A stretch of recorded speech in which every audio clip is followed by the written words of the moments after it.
Hey everybody, this is Peter Palmiotti, and this is also Studio Synergy.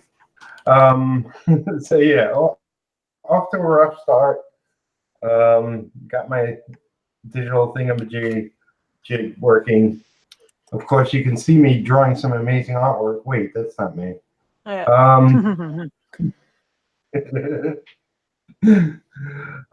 Yeah, so we had a goofy idea to do a digital draw off,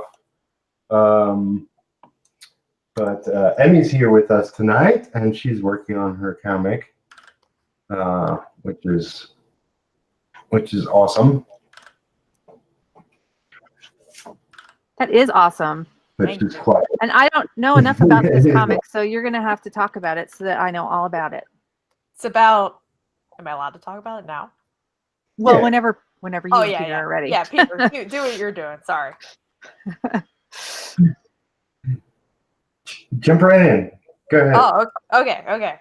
It's about an alien who's been abducting this chick, and he falls in love with her, and it's like a lot of UFO shit and like alien abduction stuff. If you're into that crap, but I am. Yes. Just a warning. I had an animal in the comic die recently, and like half the internet lost its mind. So, prepare yourself for that. I guess. Was it a cat or a dog or? It was a cat. Oh, kitty. I know, it sucks. It's not the first animal that died, but it was like, I guess, really traumatic. So what is it called, Emmy? Oh, Trying Human. Trying Human, and where can I find it? Tryinghuman.com. Human.com. Yeah. All right. I'm going to try tryinghuman.com for sure. Hi, little dog. I'm not caught up to date on reading it, but I did see everybody freaking out about the recent updates.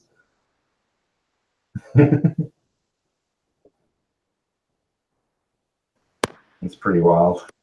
Oh man, I'm hearing some echoes. Are you? Well, with my tablet connected, I don't have headphones on. So. Are you still hearing them? Yes. Is it me?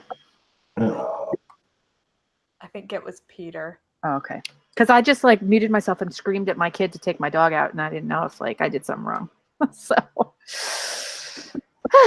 anyway. It might be me. I don't have headsets on, but I'm not sure.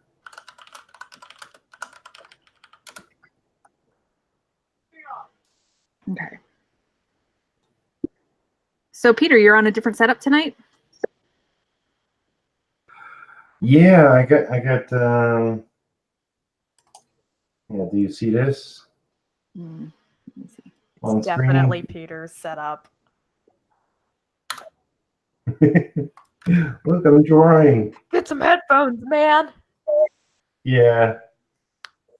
I don't know how to connect headphones because I don't have another outlet thing. UBS, whatever. Okay. You need a splitter? I guess I need a splitter.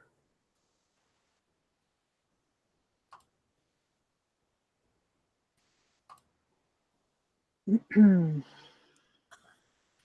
right, hold on. I'm just going to answer this text, and I will be right with you guys. Okie dokie.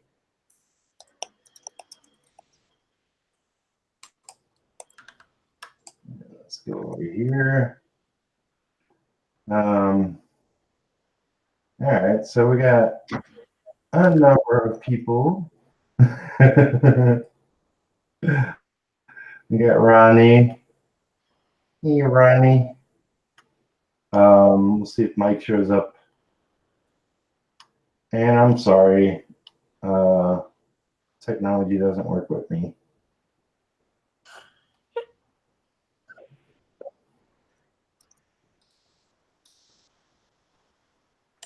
But yeah, so this is just me working on the tablet drawing. How do you like the tablet, Peter?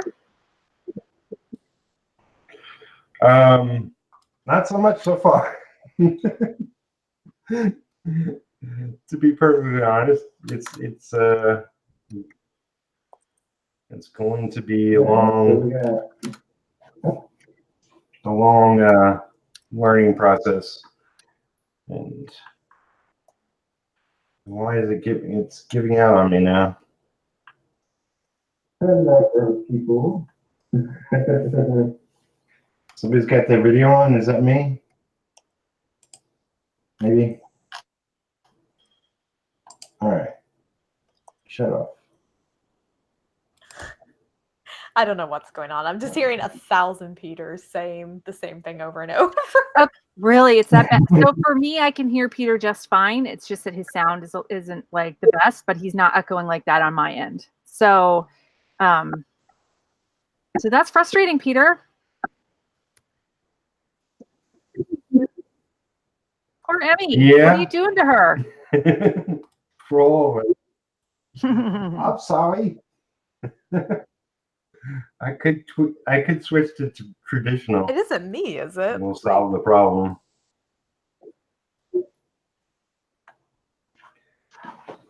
Does anybody in the chat have a is anybody in the chat like that's watching hearing any kind of echoes? That would help us. I don't know. Nobody's saying anything. Hey Rodney, I know you're watching. What's going on? What's that plug? Oh, well, I could turn that off. I could fix it. All right, hold on a second.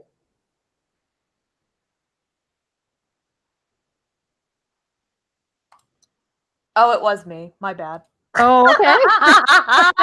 I'm a fucking idiot. I'm sorry.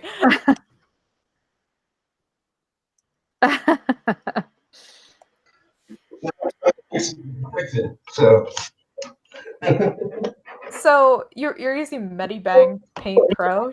I'm gonna go get it. Is that free? Yeah. Let me go get it. All right. 1 second. Medibang Paint Pro.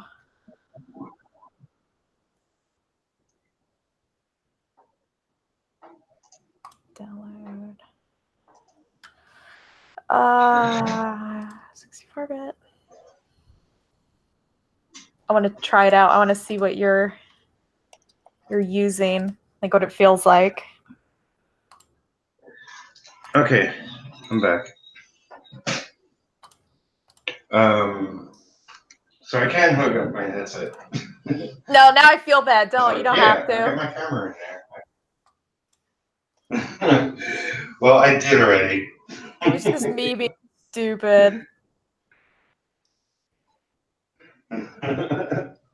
So what was it? You had a video on or Yeah, something? I had it running. I didn't realize it had opened in the background. Oh. All right. Let's install this. Okay. Medibang Paint Pro. What is this program? I've never seen this program.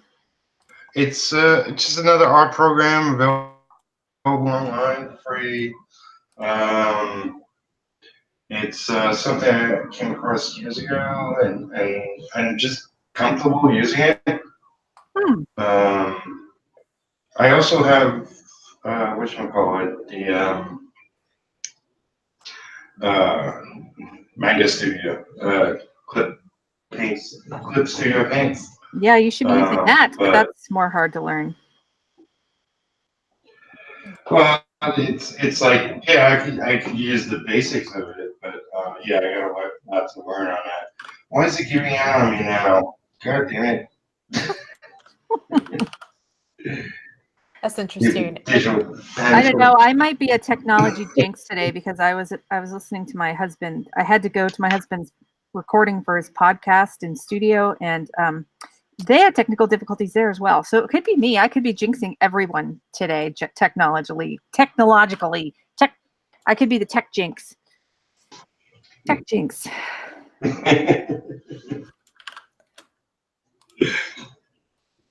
right. I want to see how this Let's works. see. Let's see.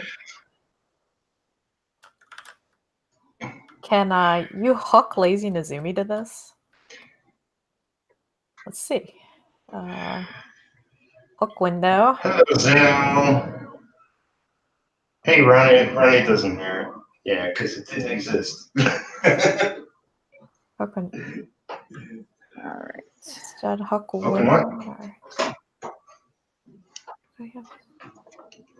Okay. Let's get you on. Got it.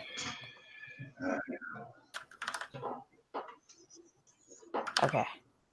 Yes, you can hook Lazy Nezumi to Medibang. Ooh, so smooth.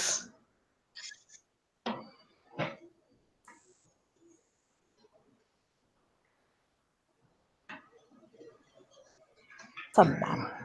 Man, what are all these? These are like I've never seen this program before. Yeah, everyone's laid out differently, but they all have a lot of the same things. Yeah. I Um, know what I should draw. Are we having a draw off? Is that actually happening? Yeah, are we like challenging each other to the death here? Like, what's happening? I could barely draw at this point, so. Yeah, I win. I win by default. I don't even have my drawing program open. All right. I don't know why it's not working. It was working before. I think when I plugged in the headphones, it stopped working. What's going on? I don't know. Peter's jumping into the 24th and a half. What is it? The Duck Dodgers to 20. What was Duck Dodgers? Oh God. 25th and a half century or something. Something like that, yeah. Did he have a mini bang? Maybe. But he also had troubles, if I remember right. He did. All right, so Man, it was working. I don't even know what. Are we supposed to be drawing something like all the same thing or something? What was your plan before we had technical difficulties? Well, just draw and we'll chat and stuff. Okay. It's a very special episode. Everybody was dying to see. Okay. Come on. All right. I haven't drawn for days, so this will be good. I gotta share my screen now, you guys. How do I do that? So how long has Trying Human been going on? About 10 years. Well, actually, it's like 11 years now. This month or next, something like that. Really? Yeah, I got a problem. So how long is it going to take to read it? Is what I'm. How long will it take you to read it? Yeah. Not too long. It's about like what I've 1,000 pages. it's almost 900 pages. Like if you're not including covers, I guess. Wow.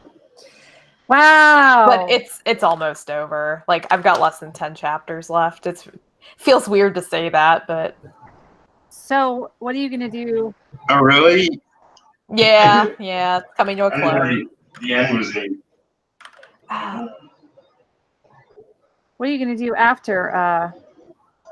More comics.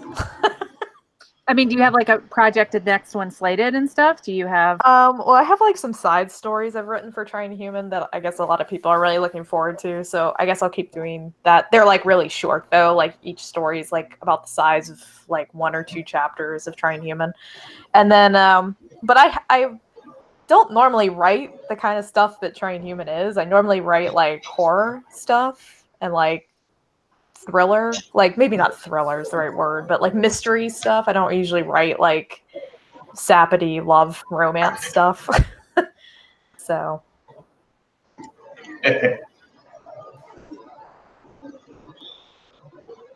But yet you did. yeah, I did. Well, 900 pages. So well, I wrote the comic when I was like 14. Aww. So I'm 32 now. So, I mean, it's the musings of a teenager. I see.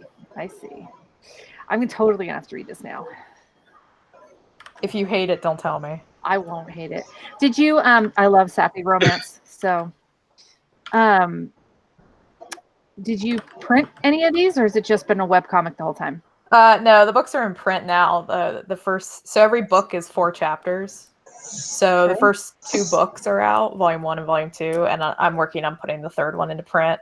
So like when I first started the comic, I didn't intend to ever have it go to print or really like do anything with it. So a lot of the early stuff kind of sucks taint.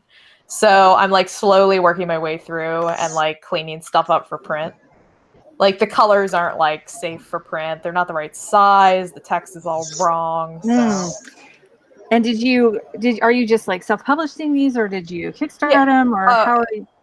Kind of both. I'm Kickstarting them, and then I use that money to pay the printer. So, and then I just buy like a stock of books, and then I just over time sell them at cons or whatever, or give, if obviously with the Kickstarter, whoever helped kickstart it gets a book plus whatever. So you're using an actual, you're not like print on demanding it. Yeah, no, I'm using Regent Publishing. They're like a Chinese American company printing service.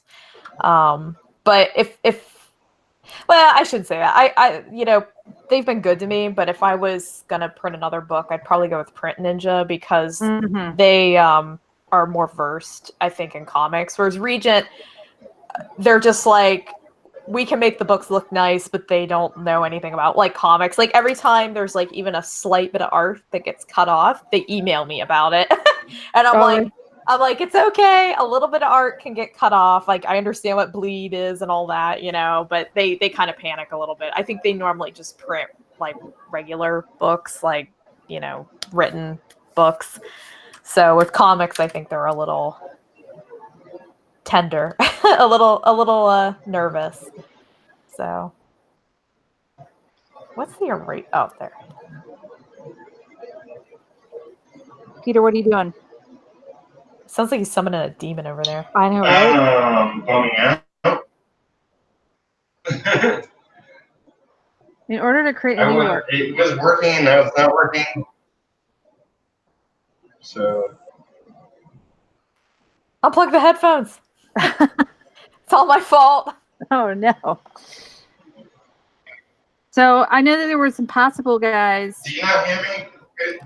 No, we hear you. It's just like in the background, there's all these other sounds happening. Yeah, it's just really got a lot of distorted feedback, like weirdness.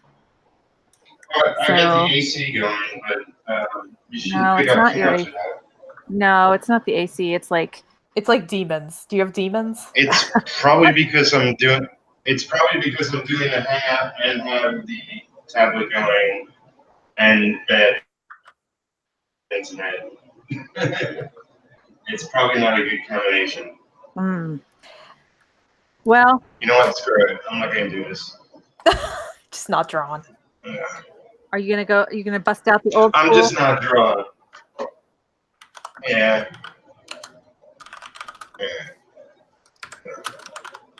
Now I just see infinity and not beyond. Oh, Palmiotti, there he is. All right. It'll just be my voice, and hopefully not too bad. I'm noticing. Oh, sorry. Go ahead. No, I was gonna say it's still kind of like feedbacky, but that's okay. That is okay. Well, as long as I'm not super delayed or something. No. I'm noticing that Medibang, like my cursor lines up as long as I don't put the pen down, but as soon as I put the pen down, it's like way off. I don't know how to fix that. You probably have to go through your tablet settings or whatever you got going on. Oh, you know what it is? It's my lazy Nezumi, I think. It's like way off, like while it's trying to fix it. Like, wow, that's so weird. I don't want to like do anything because I don't want to like screw up Photoshop or my other stuff, but like my cursor feels like it's 10 miles away and I'm like having to kind of predict where it's going to go. That's so weird. Yeah, the eraser's even worse. Wow. Why not just try? What do you got on your computer? Like even just sketchy notes. What is it? Sticky notes. Like drawing a sticky note. You know, do you have PC? Yeah, I was just trying to do what you were doing. I wanted to see what it felt like, you know. No. What do you normally use? I use Photoshop CS6 and Manga Studio EX4 or something. I don't remember. It's like a really old version. Manga Studio. Wow. Yeah, all I use it for is to ink Train Human. And that's it. I don't use it for anything else. It has like a really handy set of inking tools, and it helps everything go really quick. Well, since we're not doing the challenge, I'm gonna go work. So I'm gonna get back ink Train Human stuff. Yeah, go back to work. I was like, what are we drawing? I'm doing it. It's a drawing challenge fail. I'm sorry. I'm disappointed. I was going to kick all your all's asses. Whoa. So. Yep. See? See how I am? So what are you attempting to draw, Karen? Right now? Yeah. I'm just going to do I'm just warming up with I think I'm going to draw some Elf Quest because I have nothing else that I want to draw right now. I'm just warming up, just doodling. Just a little fan art that I probably won't even keep. So there you go. So Peter, there goes all of your ideas for the synergy tonight. So what are we going to talk about? Why don't you update us on what's going on with you? Why don't you start there? Not really. I got nothing to say. You got poor kitties and projects, and come on now, you got lots to say. Wait, did you get another cat? I'm gonna get rid of some cats. Oh. Yeah, they said we'll probably freak out about this too. What do you mean get rid of them? So, where are they going? I'm freaking out. So I got 5 cats. Yes. And I just got, it's me in a small apartment. I don't have a separate studio space. And there's no reason I should have 5 cats here. And, it's like, it's a long story between me and my ex that we got the cat bug at the same time. It's just years of us taking strays in and yada, yada, yada. So I finally put my foot down, like a couple of weeks ago or whatever it was, and said, we gotta lessen our load. And I say her too, because, one of the cats I have, I took in for the sole purpose of, this is your last cat that you're taking in, and I'm taking her away from you. And that didn't work. So anyway, she did actually already get rid of 2 of her cats, and on to a foster home.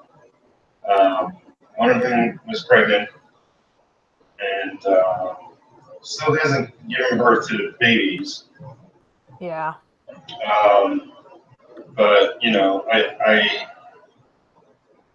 I actually came across a pregnant cat in my neighborhood and took it in only because it was pregnant. And we found a foster home for her, and she gave birth to 6 kittens, and none of the kittens survived. Oh, that's rough.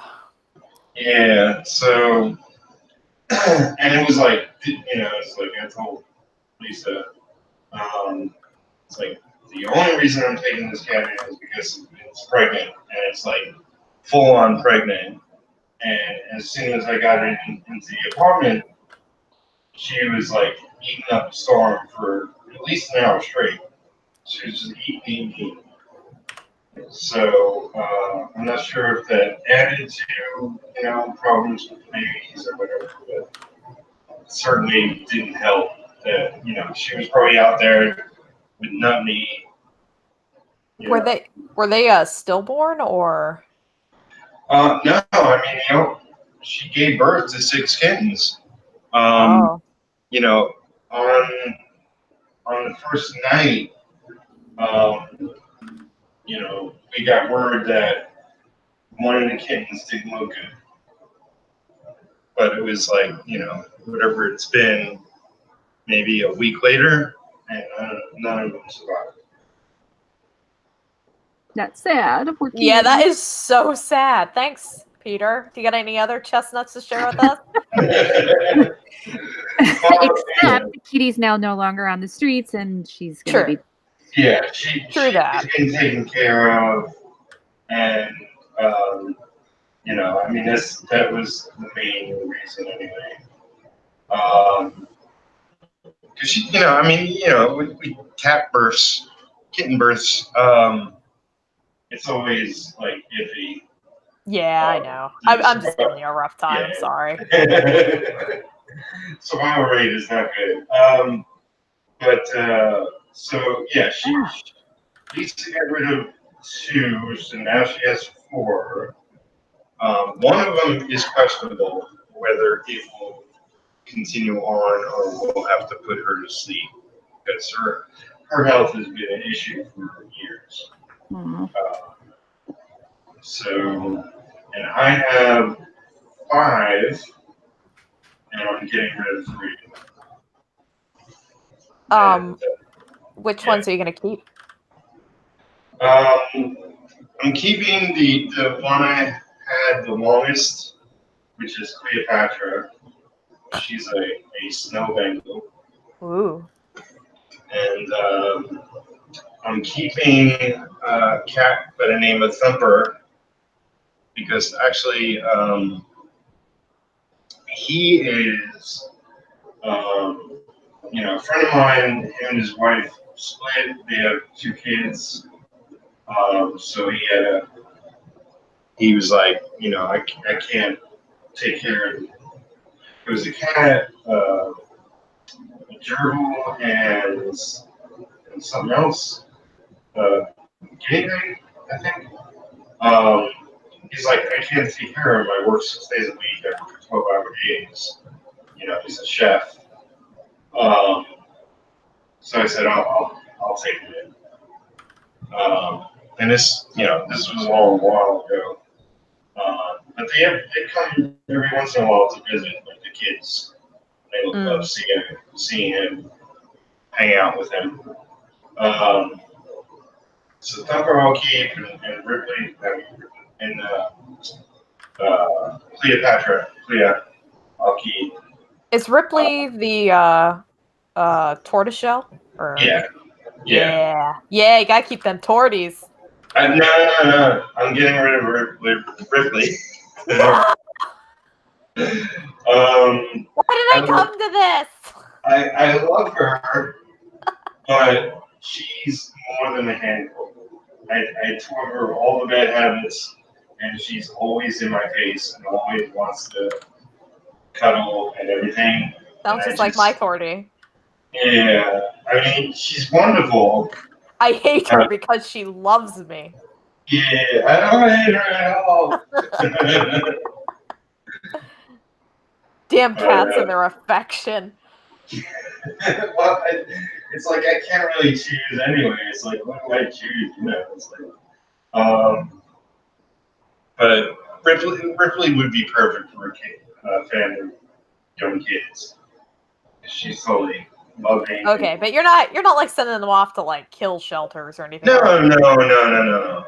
There's a whole network that we uncovered like recently that it's a bunch of people that force their cats, but then they have I don't know, I forget what they call it, but like they have an event where they have they bring out like 120 cats to a place.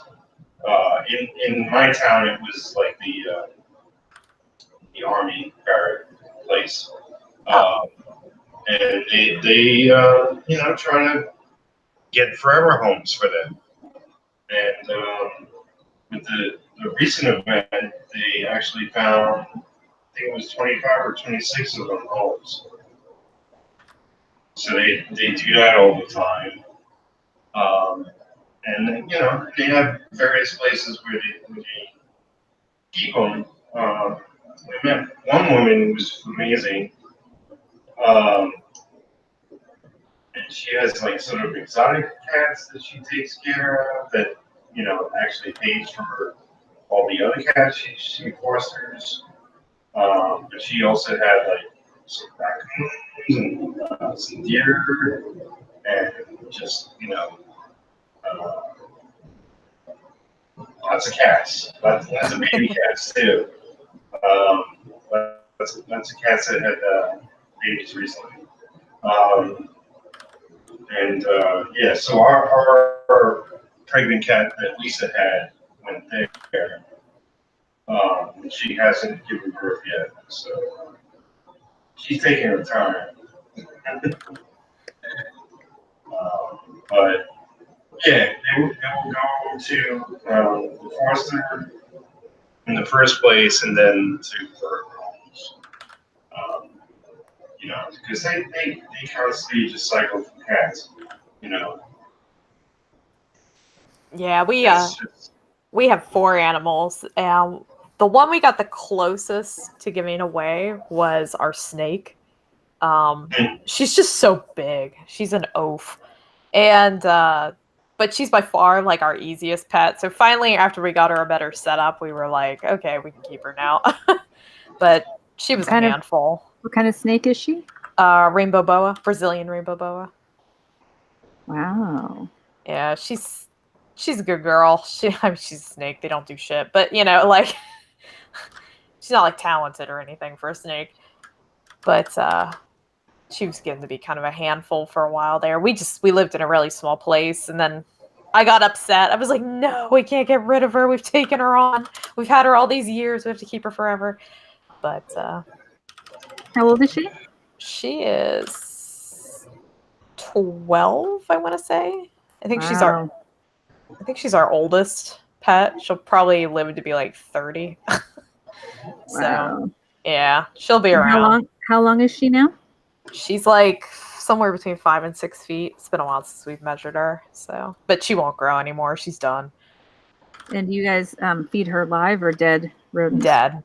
I find it more humane, at least for the snake, because a lot of times if you throw live in, they'll kill the snake or attack it, and you'll just have those of us who used to have rats would say.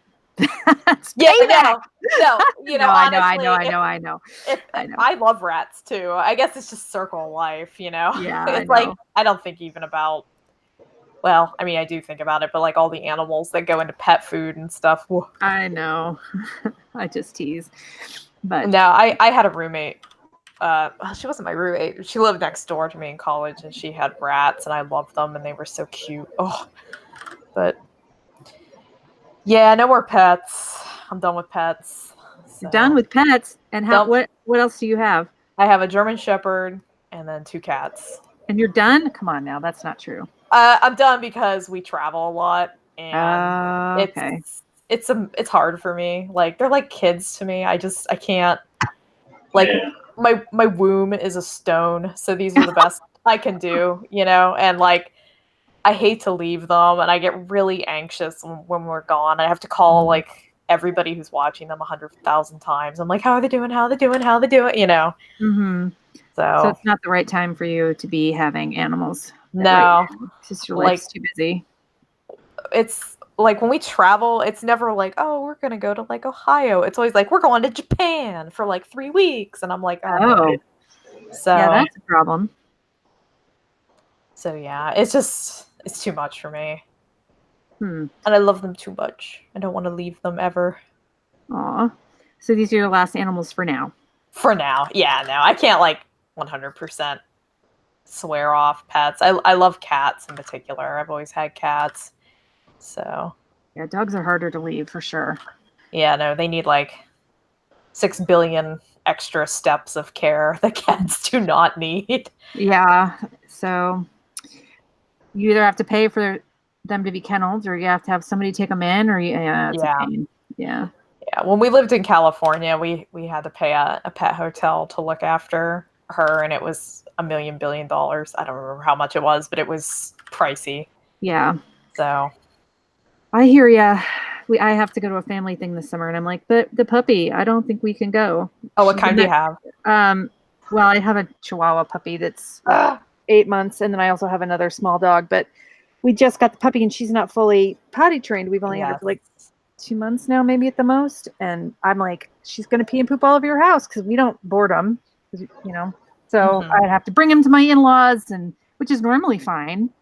But I feel bad when she's peeing and pooping all over everybody else's house. So I don't know. I might just stay home and just let the rest of my family go. But yeah, I lucked out. My dog came trained, so I didn't have to do the puppy stuff. And honestly, if I ever get another one, I'll probably get another like older dog. I don't know.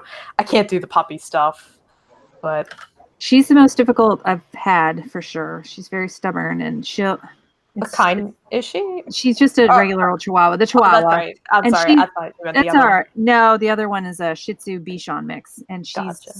she's fine now. I got her as a puppy as well, but I took in the Chihuahua recently, and she hadn't been housebroken when I took her in, and she was already like 6 months, something like that, and so she is more stubborn about it than when I got my other dog as a puppy. I was able to do it right away, and she took to it a lot easier. So how do you toilet train a dog? Do you just feed them, wait 5 minutes, and then go outside? We gotta go outside. Well, that's part of it, but it's I've always crate trained in the past, and that works really well. But so this dog, she will when I leave her in the crate, and it could be because the people who originally bought her, she was a pet store dog, and I think she's fine in her crate. But she'll go in there on her own and roll around and sleep. But if you close the door behind her, she panics and she has anxiety, severe. So I think that so the crate training has been difficult. So she's very willing to go outside if you take her out every 2 seconds, and she'll do her business out there. But she's got a teeny tiny elimination system plumbing, and so she wants to go every 2 seconds, and she just is not good about waiting, even though she can wait. Because when I do have her in her crate when she's being bad, I'm like, go sleep in your crate. She'll go in there, and she can hold it a lot longer. It's just that, or if I leave and I do put her in the crate when we leave. Although today I came home. And the crate, she had somehow made the bottom pan of the crate. You can slide it out to clean it, and then slide it out. It's like a plastic thing. Yeah, it wasn't secured enough, or she undid it somehow. So it was a foot away from the crate. The crate had been moved about 2 feet back. She was still in the crate, and her blankets were all wadded up in and out of the bars of the crate. She had pulled and pushed and pulled. So I don't know what the heck she did, but she didn't pee or poop in there. So, it's she's just proving to be difficult. So, and they're not usually 100%, I've noticed, till they're about 2 years old. So yeah, when I got mine, she was about 2 years old. And I think we had 1 or 2 accidents as we figured each other out, Right. But after that, she was good.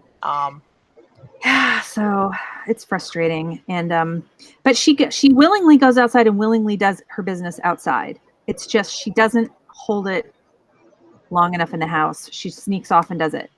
Oh, no sneaking. I know. She's a sneaker. She's trouble. And she chews everything. She chews my couch. She chews she's I've never had she chews. She's typical. She's chewed shoes. I've never had a dog chew this much either. She's just very ornery. So I just can't bring that to somebody's house. I don't know. We'll see. But has anybody talking at all in the chat? Do we have anybody watching that needs attention? One of my people came. Zal is here, but I don't know if they're still here or what's going on. I told people. Well, are you inking again? Yes. Yeah, I'm just inking. Sorry, I'm being boring. No. It's good. Because if your people came, I'm sure they came to see your stuff. So My peoples, they Your just come in people. to yell at me about the comic and be like, "Why'd you kill the cat?" Gosh. So how often do you update? Once or twice a week. It kind of depends on what I'm doing and what the pages are, but yeah. Once or twice a week. Yeah, so it's Tuesdays normally, and then sometimes Tuesdays and Thursdays. So I'm going to be nosy. The last Kickstarter you did, what was the book and everything? What did you do? it was volume 2.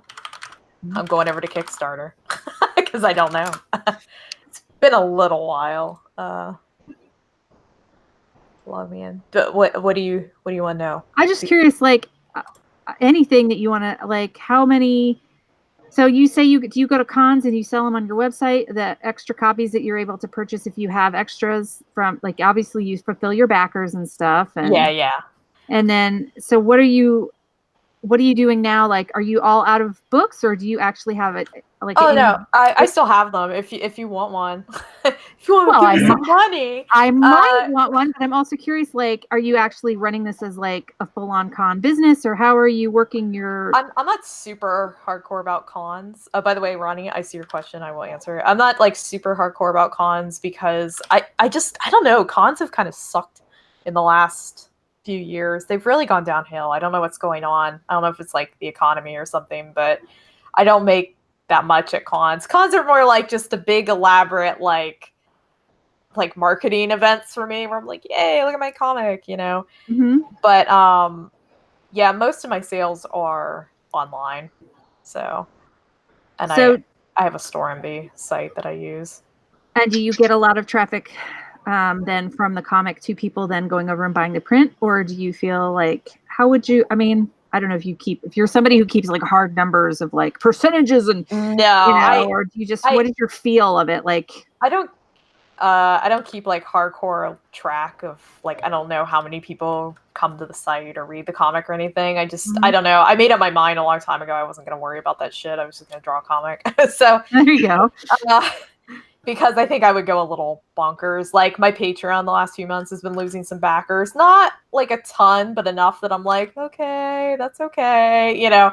And every time I check numbers, I get really upset. So I just don't do it anymore. But like, yeah, no, I'm hosted by a group called Hiveworks. Oh, Hiveworks. Yeah. Okay. Yeah. So they host me. I forget how long they've been doing it now, and they pay me monthly for like my ad revenue or whatever. Okay, so I know that I was reading that, forget it now, the she's in Finland, or the don't ever say silent, stay SSS. Yeah, I was reading her for a long time, and then I got behind, and then she posts so much, I was like, oh no, I'll never. So that's how I know of Hiveworks, because she's with them, right? I don't know. I'm a bad person. I basically sit all day and stare at trying humans. So I don't like know a lot of what, like, I know some of the people on the site, but I don't know like all of them. Okay. So how many hours a day do you draw? Let's like dive into this. Let's know all your secrets. Can I answer Ronnie's question like real fast? No, Ronnie can just sit back and wait. Okay. Yes, of course you can. So real quick, Ronnie, how do I feel with my series ending? I don't care. Like the end. No, it's a little bittersweet, I guess, but I finished. To me, the comic's been done for over 10 years. Like I wrote it and I'm done. Now I'm just sort of just churning pages. I'm just like putting out the content for everybody else to see. So to me, it's like it's been done and did. But wow. So how do you stay motivated then? I really like Trying Human. The end. Oh my goodness, Emmy. No, it's like really fun, yo. It's like a fun comic for, I don't know. It's my favorite comic. Like I know that sounds stupid, but like I'm its biggest fan, you know. So so even though you feel like it's done and over, you're still, that's what I'm trying to like dive into right there. Like you feel like it's done and over, and you're happy. You're not sad. You're not happy, but you're not sad that you're wrapping the series. But you love it enough to keep it going with it for so long. What is it specifically that you love about it that's kept you going? Because most people don't stay with the project that long. I mean, honestly. I like the characters a lot. Like they've kind of been with me since I was very little. At least some of the main guys, like in the comic, like some of the main, well, not like guys. One of them's a girl, but you know what I mean. Like some of the main dudes in the comic have been with me since I was like a teenager. So like, I don't know, they've been around forever for me. So I'm like used to. It's like Batman, you know. Like I don't know, I love Batman, and I can read Batman. I can read it over and over. I might be a little autistic. I'm not sure. So like, like, yeah, it doesn't. You know, I same thing with like other people's characters, like Anna Green Gables. I'm a huge Anna Green Gables fan. I can read Anne over and over and watch Anne over and over, and it doesn't bother me. But so I think there's some of that with Trying Human. I also love ufology, which is the study of UFOs and related phenomenon. So I'm always like poring over UFO books to try to find like new stuff to incorporate into the story and, you know, new perspective to write the characters from. So, oh, I should say that like sometimes I'll get like a message from a fan and they'll be like, "Oh, well, did you consider this?" And I'm like, "Yeah," and I didn't. So I just added in later. Like I just had like a character cover it like in the story a little later. So That's funny. well, that's the nice thing about like webcomics is they're kind of slow, you know, like they kind of you know, so you have time to go back and like fix things or you know, like I had a guy, I'm giving away like my trade secrets right now, but I had a guy today. So one of the characters in the comic shot a gun inside an apartment building and nothing happened. Like the cops didn't come or anything. And one of my fans wrote me and was like, wouldn't that raise a racket? Like when people come and check and stuff. And I was like, I already explained this for something later. And so, like, as soon as he said that, I quickly opened Notepad and, like, rewrote a couple lines in a later scene to make sure that it gets mentioned, that I cover all my bases. But I didn't even think of that. Like, I was just like, oh, character shoots gun and runs away, and, like, nobody cares, you know. But, yeah, so I throw stuff in like that every now and then. That's funny. That's funny. Yeah, you can't do that with a print comic. So unless you release another edition. Or like, yeah, like retcon it. Yeah, like there's a typo, I think, in the first book that came out, and it bothered, it like, I cried. I literally cried. I was so depressed about it because I was like, I am the worst. Yeah. But then I find typos in some of my favorite comics that I've read for years and never even noticed. And it's just, it didn't like ruin the comic for me. So I guess I have a new perspective on typos in comics, but. Yeah. Hey, Eric's here. Oh, sorry. I've been talking so much. Hey, Eric. No, that's fine. Hello, Eric. I've just been kind of coughing a lot, so I was just like, I'm just going to mute myself. Because I literally just got done with, like, not only band practice, but also, like, my bedroom. Because I decided today was also going to be a day. It's like, I'm going to clean all of my fucking bed sheets, including the, like, you know how when you buy a faux mattress, sometimes it'll come with that, like, cloth covering that, like, zips on? And so I was like, oh, I'll clean this too, because this is like the only thing I've never cleaned before, because I was just like, I don't feel like fighting it. So yeah, that was a mistake. I have a queen size mattress. That fucker's heavy. Why you have such a big mattress? Because I'm a big well, I was bigger, but I'm a big dude. And also my mom was just like, hey, I'll buy you a mattress. Here's $700. And that thing was $700 for a foam mattress. I was like, fuck, fine, cool. Man, I would have just pocketed the $700 and slept on the floor. Thanks, Mom. Well, no, I needed a new mattress. Oh, okay.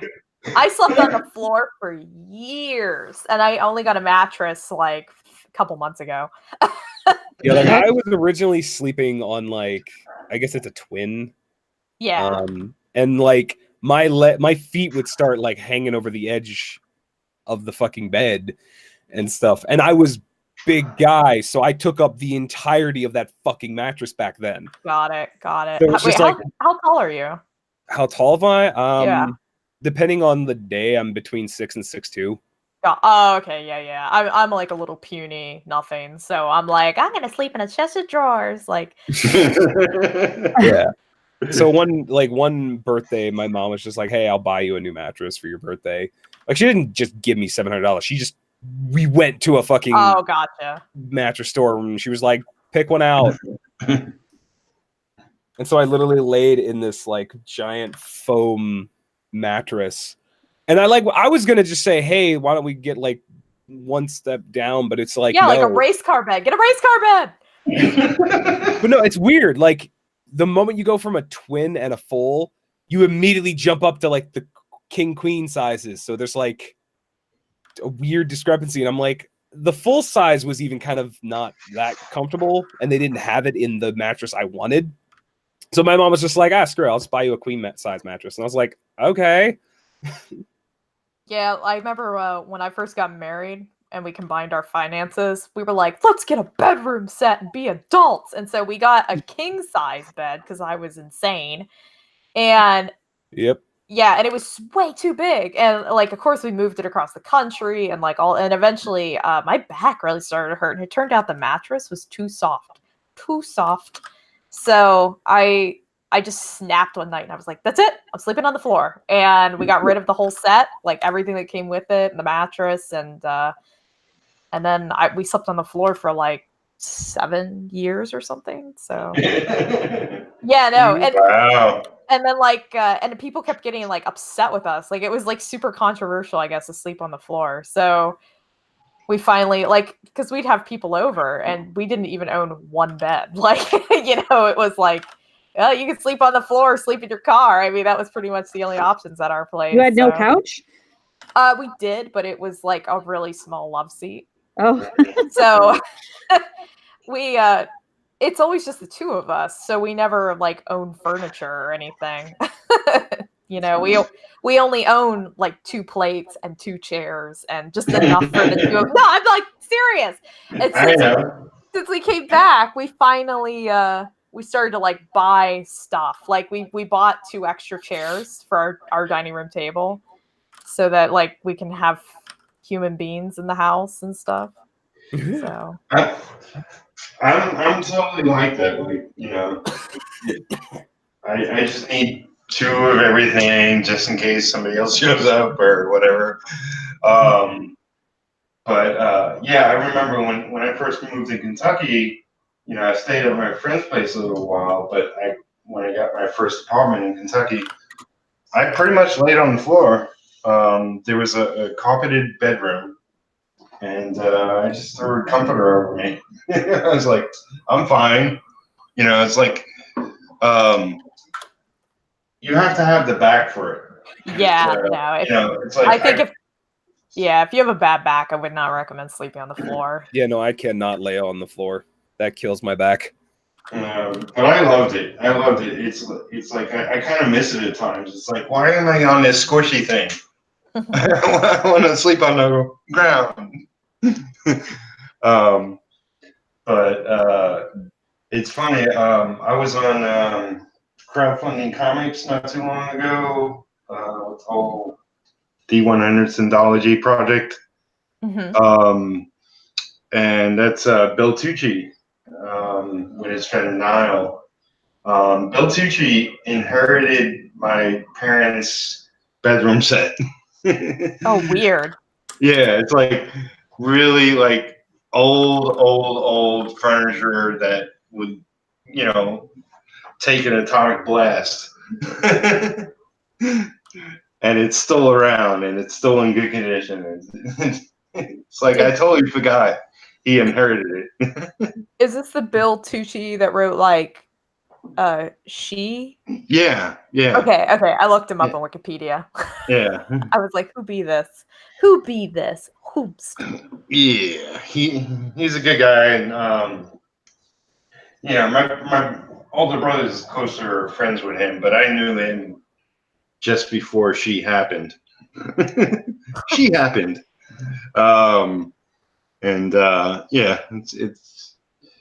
He's gone on to great things. He's worked from old DC. Yeah, I see that. He worked on Harlequin. Yeah, Birds of Prey too. Yeah, little bits of everything. Is he? Cool. What's that? Is he just like a penciler or? He writes in pencils. You know, he did mention, like, you know, he's bringing She back, but he was talking about getting other artists for it because he's not so much an interior artist anymore or something. But I think he would throw down for anything Marvel or DC. Yeah. God. But for his own book, he'll get some other artists. Cool. I'm seeing if now he's not around here. Okay.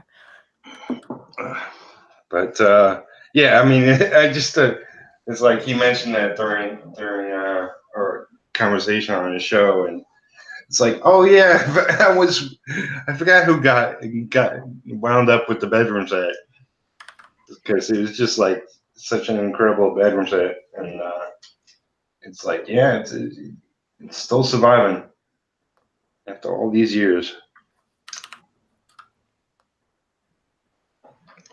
The end.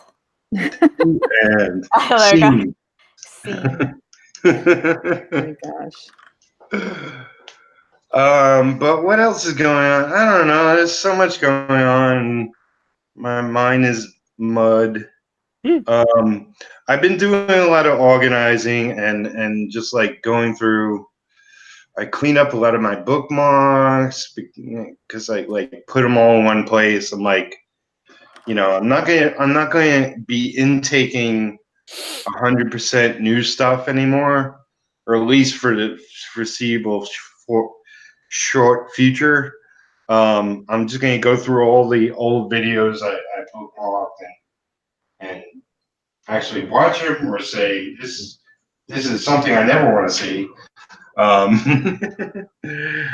And I've been organizing like Trello for books I'm going to be working on with other people. You know, I did a Kickstarter for my book Retro, which is a meta-human, you know, superhero essentially.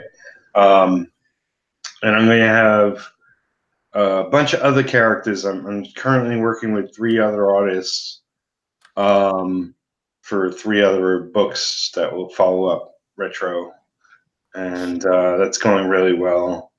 I've been working with Marshall Lee, hashing out a story, and that's been going really, really well. And just, yeah, I got a lot of irons and fires, and it's either going to be a giant forest fire or it's going to be I don't know. I've been cleaning up my computer. I went through every single folder, file, picture, reference, PDF, writing tutorial, everything and anything on my computer, and reorganized everything because it was a total mess. So it's like all those little details, while I'm trying to systematize my working with others better. Ronnie wants to know what Karen's working on. She's working on a sketch. Like, they said, you working on anything big? Is it a big sketch? Oh. Am I working? What? You working on anything big, like a project? No. I'm just drawing Strongbow from ElfQuest because I'm tired and I don't want to do anything. So and I haven't drawn anything in like several, like, I don't know, since, I don't even know. Oh, too long. So I'm just messing around while you guys talk. There you go, Ronnie. That's your answer. Well, Ronnie might want to know, like, you know, like what you're working on, not this actual minute, but why is that? Oh, you mean what am I working on in general? Like, what are my things going on right now? Yeah. Like, what are your projects? Yeah. Okay, so I'm finishing up 2 client pieces. Well, I'm finishing up a book for a client, and then I am finishing up an illustration chart for a client, and then I'm supposed to get a whole nother set of illustrations to do for that client. And I have, I'm working on a writing project with a co-writer that I can't really talk about. And Too bad you gotta.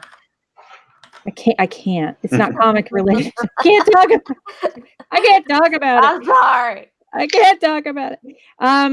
So I have a lot of like projects going, which that is not comics related or this group or our little cliquey groupy internet world related. But then I started working on the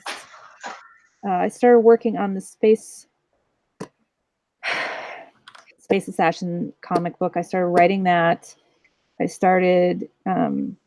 I've been talking to Peter about when one of Marshall's, I don't know, was it Peter? Was it one of your like dance parties that we were talking about the romance anthology, or was it a different stream? Yeah. So March. No, I think it was. Was it your closing one? It was like the closing dance party or whatever, maybe.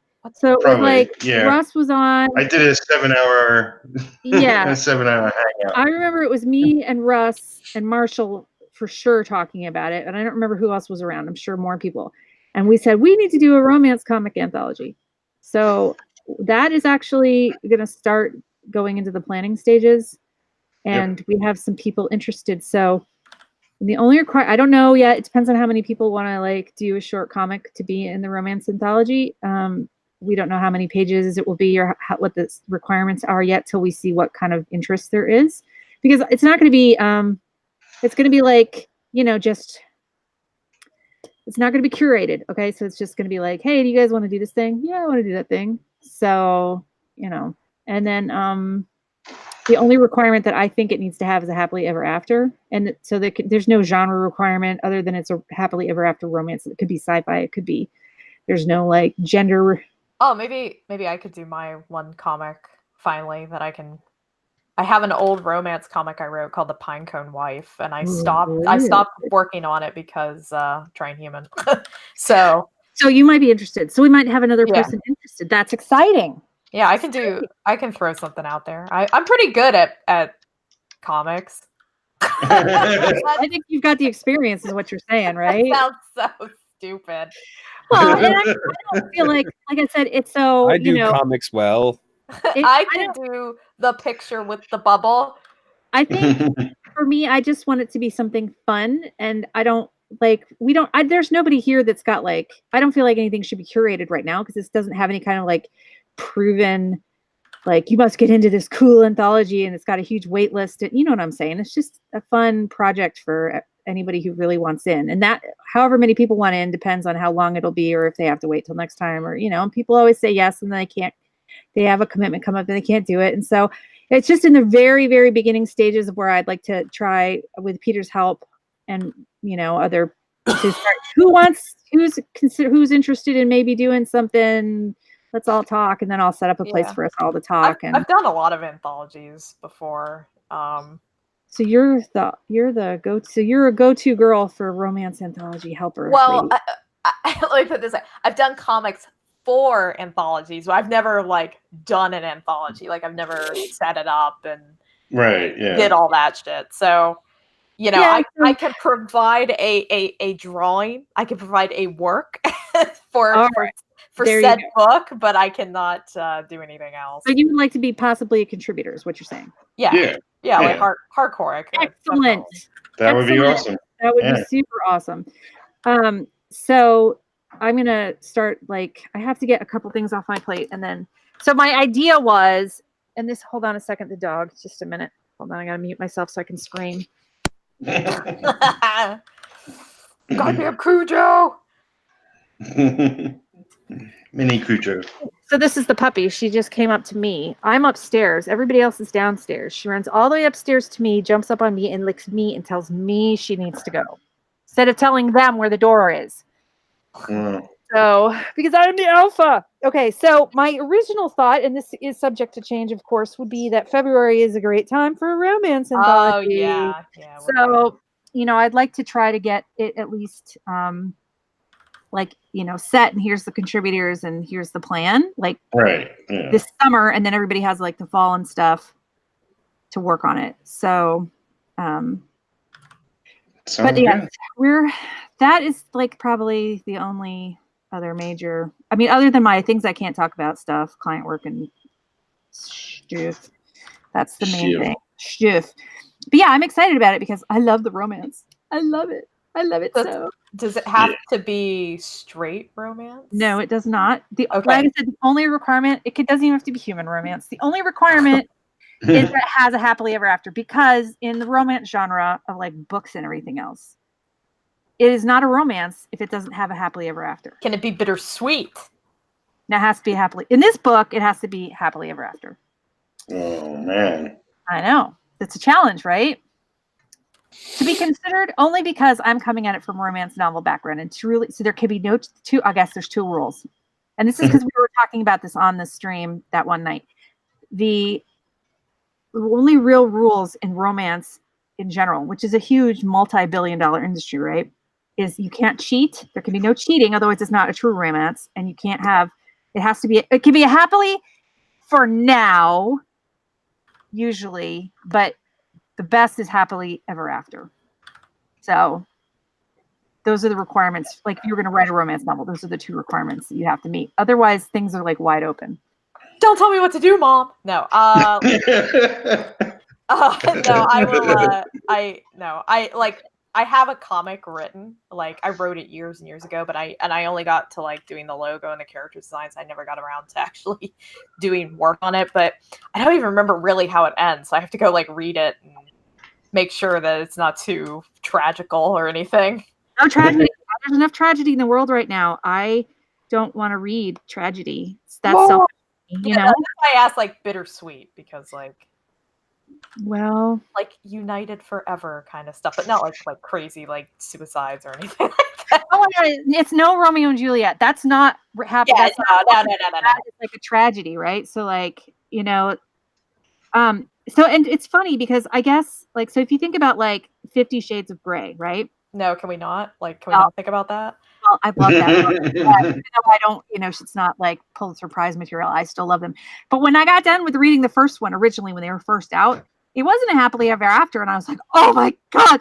But yeah, I had the second one already written. So I immediately was able to read the second one. So like, that's the caveat, is if it's a series that is linked and can't, the book wasn't a standalone. The first book is not a standalone because it ends on a cliffhanger and it's not a happily ever after.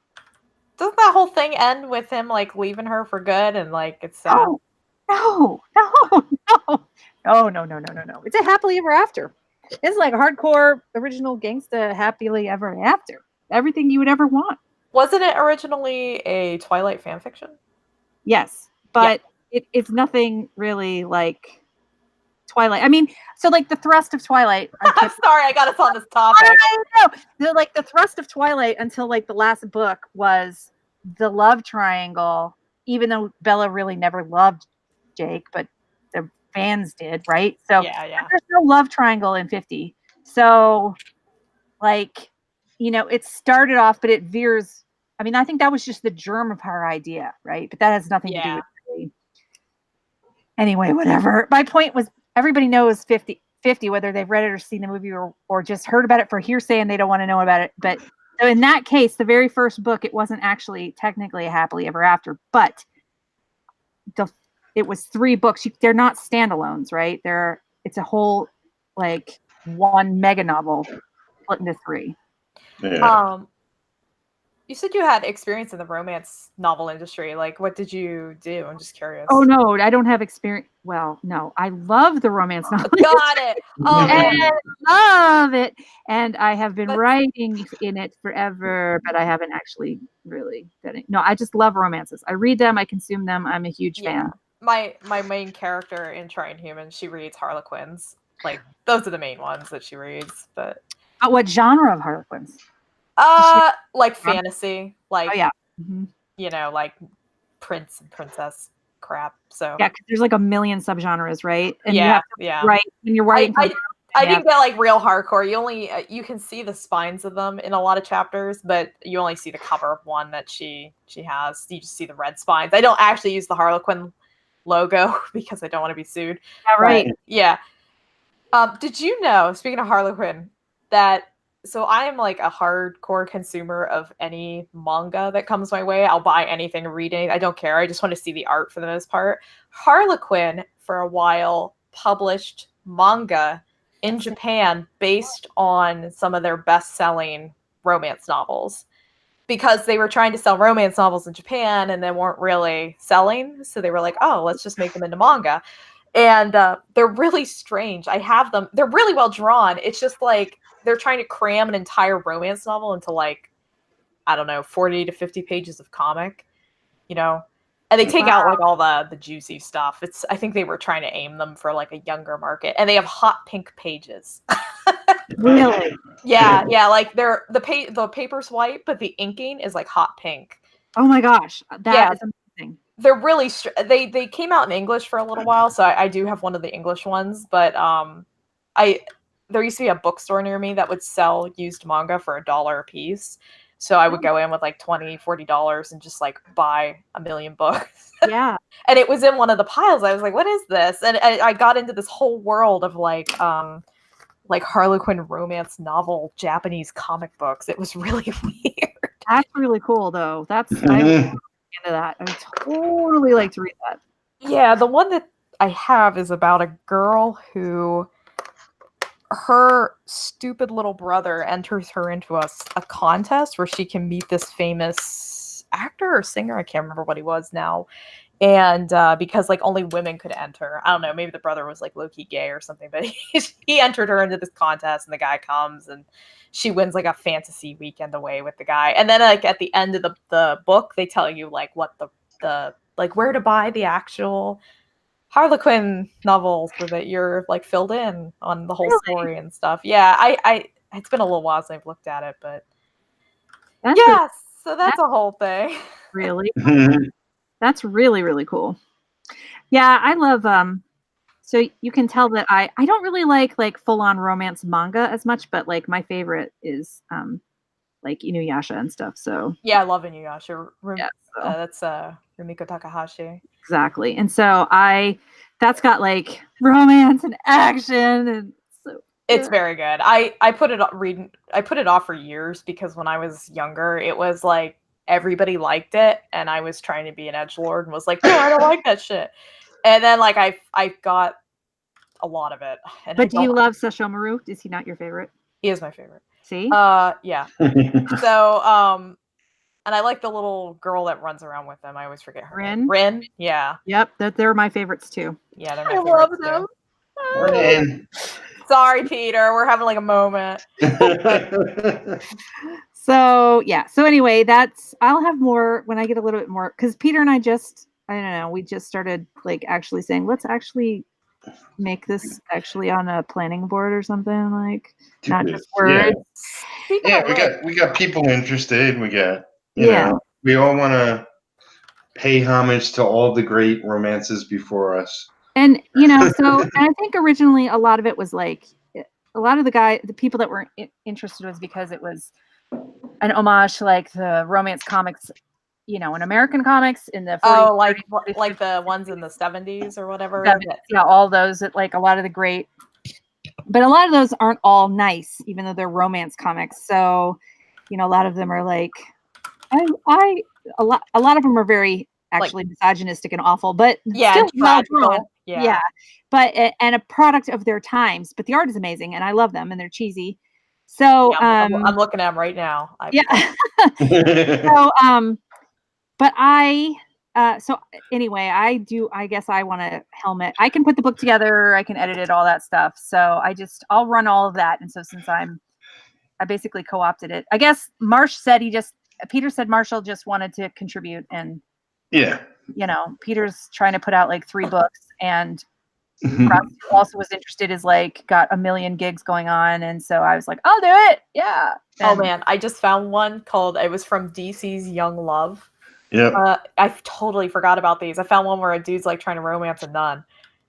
See, I don't want that kind of I don't want nice story. That's hot. Oh, that's nice. That's sweet. I guess, except he's probably a creep.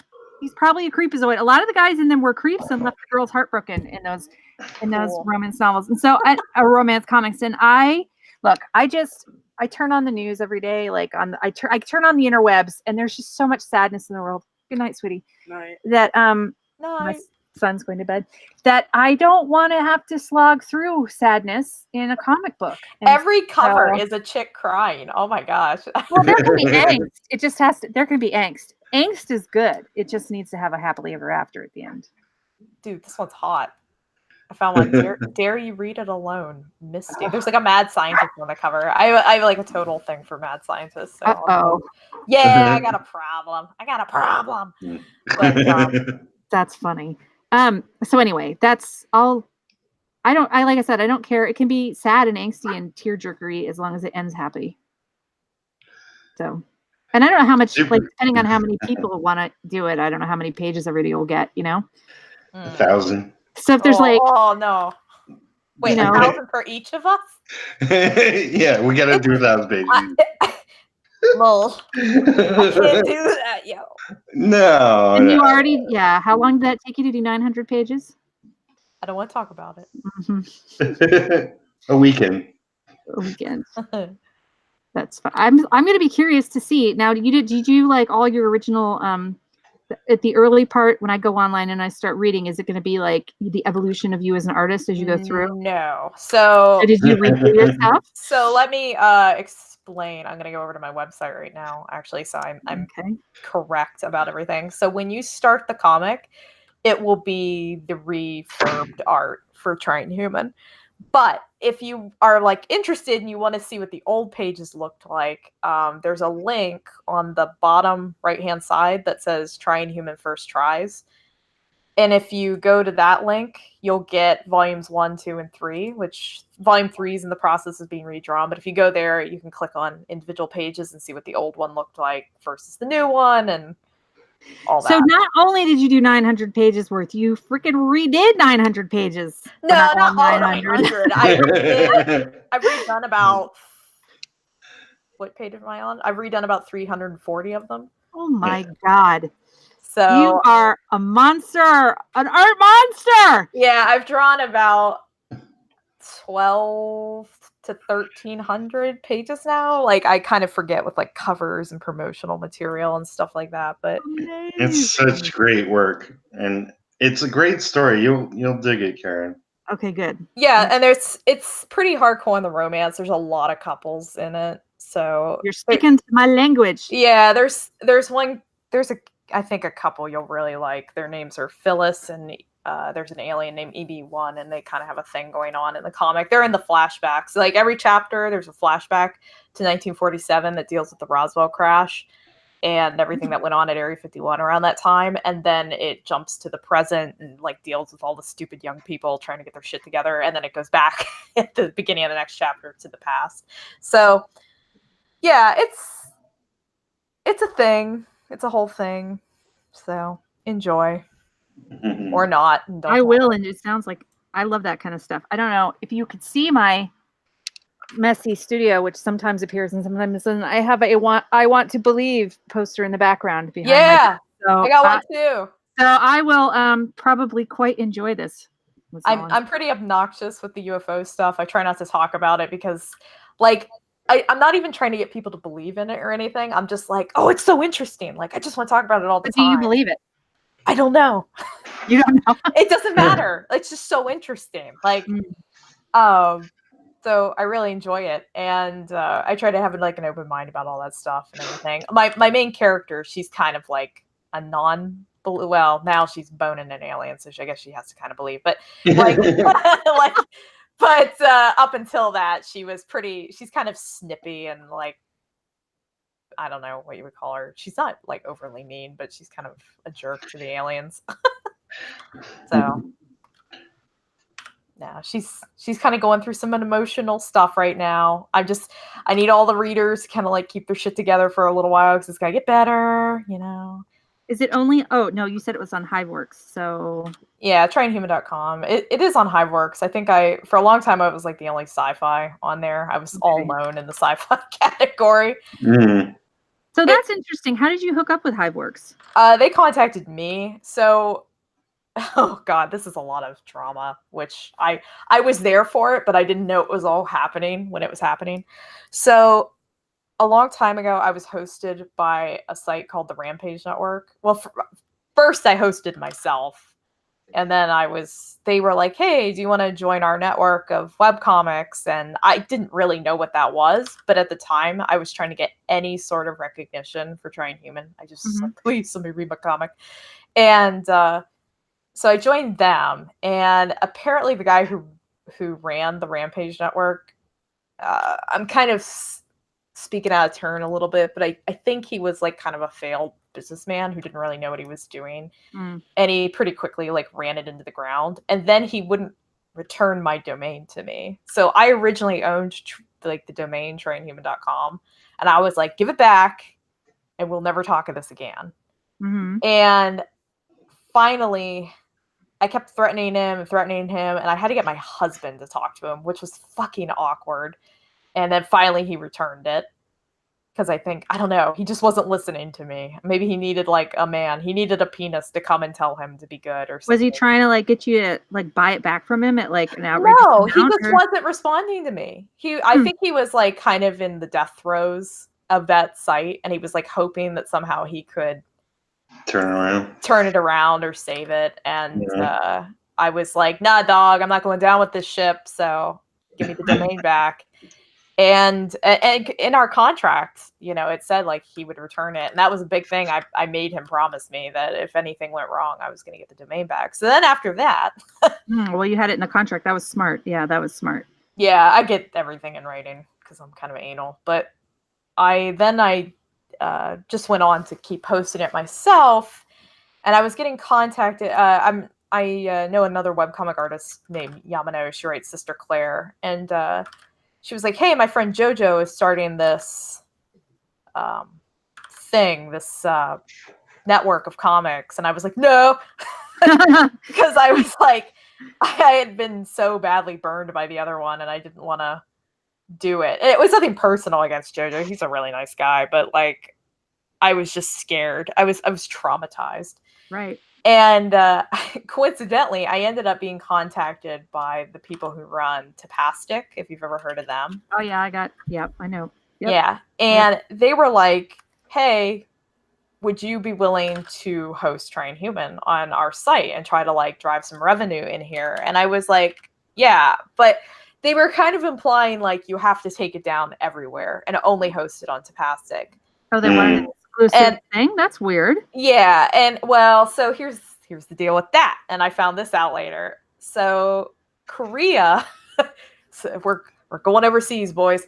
So South Korea had a thing where young people who wanted to get into tech kind of businesses or like website businesses were given these large money grants. And a lot of them started up these webcomic hosting services, but for Tapastic is Korean? Yes. Oh, well, it was. I was going to say, I know that Webtoons is, but yeah, it was from what I understand. So if you go to Tapastic and then go to like any other South Korean webcomic site, it'll look exactly like it. Mm-hmm. So he just used a pre-made skin and then was like, I'm going to make $1 million like hosting American comics. Because these are really popular type of sites in South Korea and Japan. Yeah. Yep. So he was trying to do it with American comics. So he was going around and like prompting people who had pretty thorough, like ongoing series. And like, I'm sure they saw me and were like, you update and you'll do what we tell you. And I was like, yes, sir. No. But so I got on the site and I said, I'm going to keep hosting it on my own. Like, sorry, that's just how I want to roll. And oh my gosh, this is so much story, but I guess it's kind of interesting. So here I am. I'm setting up my site and like on their little site. And this was early days of Tapastic when you couldn't like bulk upload. So I was having to upload every single page, one at a time. Mm-hmm. And I have hundreds of pages and mm-hmm. And I was contacted by a woman who said she worked for Tapastic and she was going to help me upload all my pages, but she wanted to know like what my update schedule was and like how often I work on the comic and how many pages did they think I'd have done by such and such. And I was like, what? Like, I'm nobody. Like, I'm just some schlubbo. I don't have like deadlines or anything, you know? And I felt bad for her because apparently she used to work for a bunch of syndicated comics like Peanuts and something else. She worked for like newspapers, like putting their comic schedules together and stuff. And she was hired by Tapastic to basically do the same thing, but with like, you know, schlubbo artists like me who are like, I used to draw furry porn and now I have a web comic. I'm a professional, you know? So like she's dealing with me and I'm a dumb asshole. And I was just like, I don't want to do any of that stuff. I didn't want Tapastic to tell me how to like run my comic, you know? And so, and they would also like make me do other comics to promote my own work. Like, hi, I'm Emmy and I do this and da-da-da. And I'm like, oh shit, dude, I don't have time for this. Like, can I just rest on my alien comic laurels, you know? So eventually JoJo was like, hey, do you want to join us? We're going to pay you this much a month. And I was like, yes, I will do that. And so he goes, he contacts me and he goes, okay, but when you go to take your stuff down, wait till the weekend because they're locking everybody out of the site. Up to Tapastic? Yeah. So what had happened was JoJo went around and basically had a better deal for all the artists on Tapastic. Not like all of them, but you know, some of the bigger, more well-known ones, I guess. And all of us with like 2+ readers. And he was like, you know, come over to Hiveworks. We're doing this and you're going to have a lot of creative control and you'll be making some money. And yeah, and I was like, yeah, I'll do it. And apparently the CEO of Tapastic at the time caught wind and just like went mental and started like firing like that chick that I briefly worked with who was trying to like do a schedule for me. Bless her heart. She got fired like within a week. Like really? of me talking to her. Yeah, either she quit or they let her go or something. She was gone because she emailed me and was like, you're going to be working with so-and-so now. And I was like, well, I'm not, but thanks for letting me know, you know? Yeah. And the whole site, I don't know if like new people are running it, but there was a big like Twitter feud between all the people running Tapastic and Hiveworks.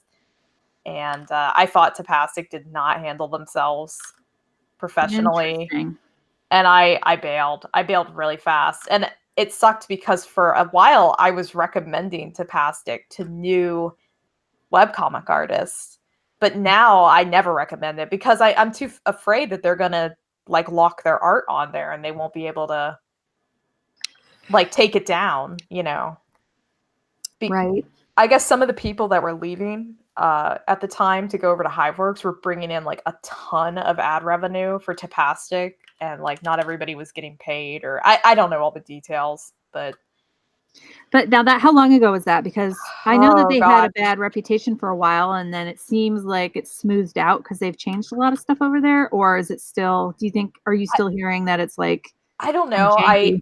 I try to keep out of all that stuff. Yeah. I will say this. I actually met quite a few of the people who ran Tapastic, but not like the top guys. Like I never met the CEO or anything like that. But I met like the underlings. I don't know what you call them, but the people who like worked on the site and stuff. They actually came to a con and met me and were like really excited to meet me. And I felt really guilty because I was like, you know, like I might be leaving your site soon. Aww. But That's they came. hard, yeah. Yeah, Business is hard, man. It is. And they like had made like trying human buttons to give me to like hand out at cons. And I was like, oh guys, like don't. But I don't know, man. I just don't think I think the guy who ran it for that time there, he kind of ran it into the ground and he didn't behave very nicely to anybody and he was like blocking people and I was just like sitting in the corner like drawing aliens. I didn't know what the hell was going on. But that's basically the end of the story. I ended up on Hiveworks and they never bother me and they fix my site when it breaks and I like that. That's and they take my stuff to conventions and sell it so I don't have to. So I can be a lazy bum. That's So, awesome. yeah. How many do you? Okay, you said you're just like all into your own, like working like a dog. So you don't. I guess I could go look. I haven't been over to Highworks, like I said, since I had only been reading SSS, whatever, and so I hadn't tried anybody else. And then I like got behind, and I haven't been. So I don't know how many comics they have now under Highworks. Like a lot.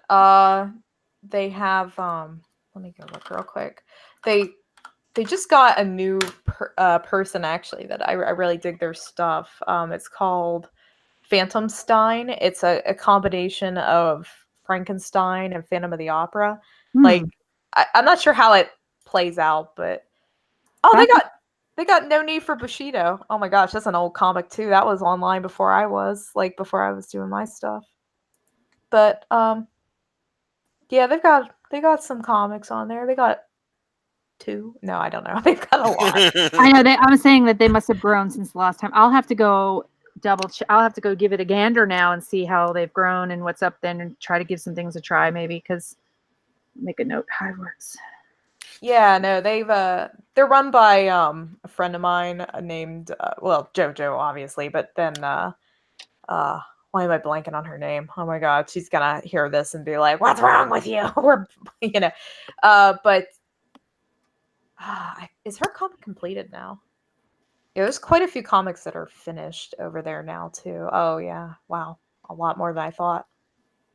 But they also run Slipshine, which is like Shine. Slipshine's like an adult comic site. You have to pay to read the comics. It's not safe for work?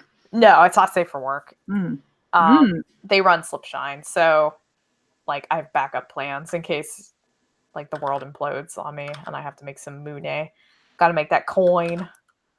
So what do you? So you're gonna go into the world of erotica? Is that what you're saying? I've been done in the world of erotica. I just I don't have time for it anymore because Erotic. Yeah, I just don't have time for like the porn stuff anymore because like I'm too busy with trying human. But oh well, I like it. I like it a lot, and I have a huge collection of that stuff too. But I am but one man. You need to get yourself a manga studio going on. Like I know I need like a whole bunch of people, but I have really hard time delegating. So I would probably like just have meltdowns and be like, "You're doing it all wrong." No.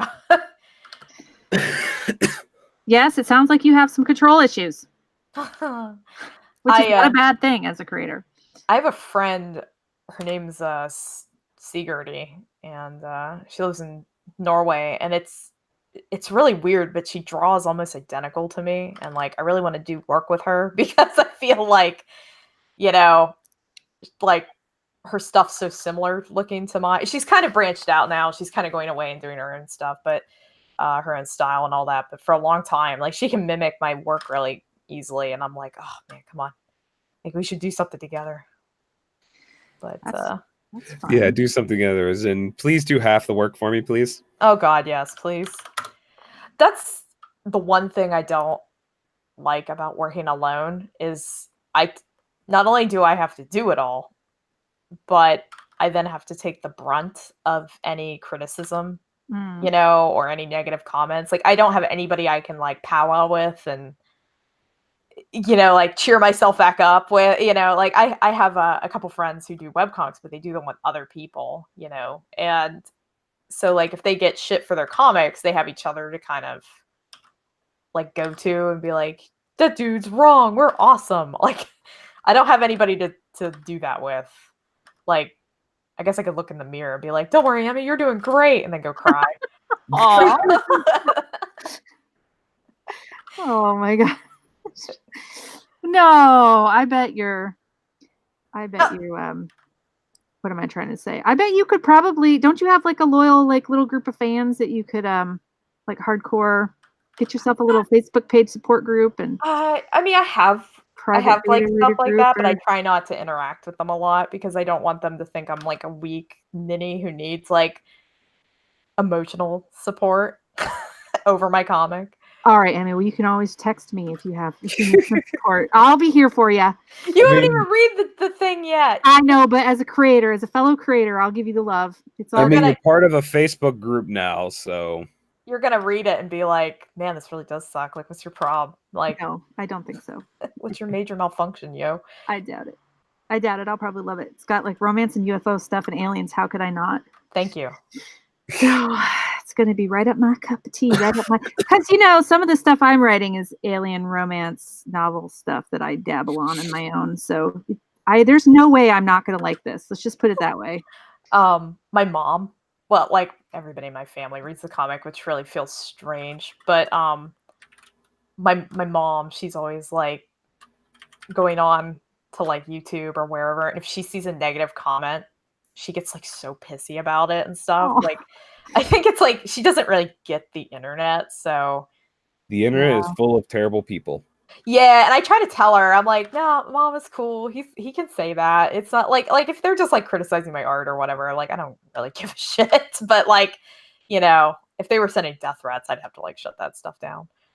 But no, mom. Yeah, that's the thing. Don't go on the internet if you don't want criticism, right? Yeah, no, like that stuff doesn't bother me. It's more like if people get like really personal or like really vindictive or something, it gets kind of scary. And I'm like, oh god, should I like not go to a con? I don't want to get shot. Like, but what? You don't have people giving you death threats, do you?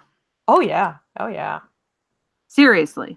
Yeah, no, I deleted some Trying Human art off my DeviantArt, and I had a chick who like went mental on me, and she was like, "Where is it?" And I was like, "It's gone." I go through my DeviantArt and like delete stuff every couple of years. Purge. And yeah, I do some purges every now and then, and man, she got rich. She was like, "I'm gonna kill you. I'm gonna fucking kill you," or something like that. And it was like a couple years ago because it's the internet, man. And she's like 12 and an edgelord. I don't know. But I wrote DeviantArt and I reported her and I was like, look, this chick's sending me death threats. Could you deal with this? And they were like, we think it would be best if you just figure this out with her. We want our users to just come to, and I was like, all right. No. So there's a reason I don't post on DeviantArt anymore and haven't. Like, all right, look, bitch. Eric's like gonna throw down. You done calm your ass down. Now. In the playground after school. I'd be like, bitch, you want to come try and kill me? Bring it on.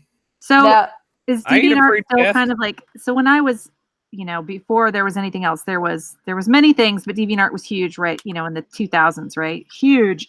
Yeah. So, and it was a disaster fire of drama and young kids. And is it still like that, or is it not anymore? It's pretty settled down. I mean, like, there's obviously young people who still use it and stuff, but it's not like. Well, it's not the young people that I mind. It's the, there was a lot of crazy call out culture and people, just so many drama and like piling on people's pages and attacking each other. And my God, it's like, what? Yeah, it's just art. It's calmed down. Like, I still get people who come on and, once in a blue moon, like kind of give me some guff or whatever, but it's not like, I've actually never like had much problem with DeviantArt. As I just realized I haven't been on DeviantArt in like a year. I wonder how many messages or like how many like watch notifications I have. Yeah, I haven't posted on there in like a couple of years. I don't think that like kind of blows my mind is like how often I get daily deviations, and I feel like